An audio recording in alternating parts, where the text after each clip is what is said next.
What's up everybody? Today it's about time that we dive back into the DuckTales episodes. Now the next one on our list is Raiders of the Doomsday Vault, and though it wasn't exactly the most amazing episode, there's still some things to discuss. Plus I'm really trying to get to the episode Friendship Hates Magic. Lena's in it and there's a bit to talk about with that episode. So within Raiders of the Doomsday Vault, Della, Scrooge, and Dewey make their way to Borway for a business adventure. The primary goal was in order to convince the owners of the Doomsday Vault to let Scrooge's workers to renovate or simply fix the Doomsday Vault due to the severe weather conditions. It was an invention made up by one of Scrooge's close acquaintances, Ludwig von Drake. And the point of its functionality was in order to properly prepare for the future in case of an apocalypse of some sort. Also, it was a great way to store seeds that were capable of growing literal money trees. So just knowing those two major things, you should already know what's about to happen next. Slint on Glomgold!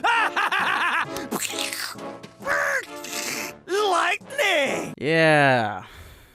This guy. I swear, each episode that he's included in gets more annoying by the second. Except the one with Goldie, that was pretty good. Another small wink within the episode was how the Sun Chaser, or well, the Cloud Slayer, as named by Della, wasn't Crash for once, until Dewey screws it up later on after Della trusted him for a while too much. And what encourages both Della and Dewey to go on an adventure together after Scrooge's meeting was that the money seeds were revealed to still be protected, but not exactly in the most hard to reach place, surprisingly. Plus, they just wanted to get there before Scrooge decided to get his men to basically renovate the place and lock it up themselves. Since between him and Glomgold, he was definitely the one who obviously won the pitch meeting of who fixes the Doomsday Vault. Eventually, Della and Dewey make it there, getting into dangerous scenarios and miraculously surviving each time. Also, there's a moment in one of those scenarios where Ludwig von Drake says colors in a specific order in reference to another song he used to sing, titled the Spectrum Song. And this goes all the way back in 1961, so don't you dare comment about the quality of the video or I will fine you. And this is happening all while Glomgold, of course, does one of the dumbest things ever by chaining himself together with Scrooge. And it was to originally prevent him from getting to the money tree first, but his plan practically backfired once they realized that Della had already taken the plane. And getting through all of the same contraptions as Della and Dewey did was even harder after they had already escaped using emergency methods. Scrooge even baffles to himself angrily, expressing how even after a decade later, she hasn't exactly changed on how irresponsible she can be at times by rushing into things. Which was true, but she also kinda redeemed herself by paying attention to the mappings of the vault's exits in the end. Anyway, skipping more over to the ending, Dewey manages to leap his way onto one of the drawers so that he can climb to the one containing the money tree seeds. However, it begins to turn dark once he begins to lose his grip and causing the seeds to fall into a vat of Ludwig's secret formula for excelled growth, which soon creates a gigantic tree of money, placing everyone in danger, especially Dewey himself. Della does manage to save him thankfully, and follows with him admitting that he's not as great as an adventurer as her. And this is quite ironic because Louie was the one who first felt as if he couldn't live up to her adventuring standards, yet proves himself wrong the very same episode. Perhaps there'll be a future episode where we see Dewey actually trying to go at it, but as of right now, he doesn't exactly prove himself in this episode. But the thing about it is that we've seen him do some pretty unique stunts whenever he's serious. I guess the last triplet on the list would be Huey, and he's the brain of the group, so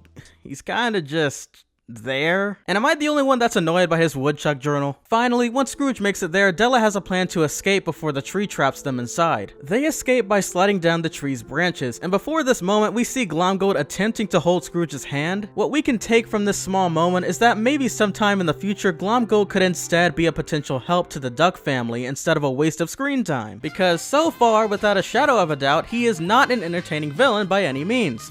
Plus, I've seen the trailer for the rest of the season, and I think I've got a pretty decent theory of what's gonna happen next. At the very end, Della welds the gold together with the original tech and interior to save Scrooge millions of dollars worth of repair cost. And they even managed to somehow get their hands on even more money tree seeds as well. And not only was this a great business deal for Scrooge McDuck himself, but this could potentially be the perfect hiding area in case of a horrific event, something I'm sure is to happen with the Lunarist invasion of Earth. Now another thing is that Glomgold is revealed to have stolen some of the money attached to the tree, but honestly who cares?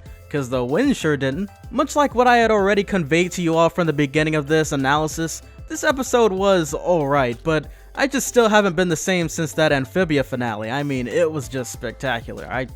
I can't wait until season 2. And let's just hope that I say the same thing about the DuckTales season 2 finale coming soon. And last but not least, as usual, thank you all for your support. Like and comment this video, and I'll catch ya all in the next one. Peace!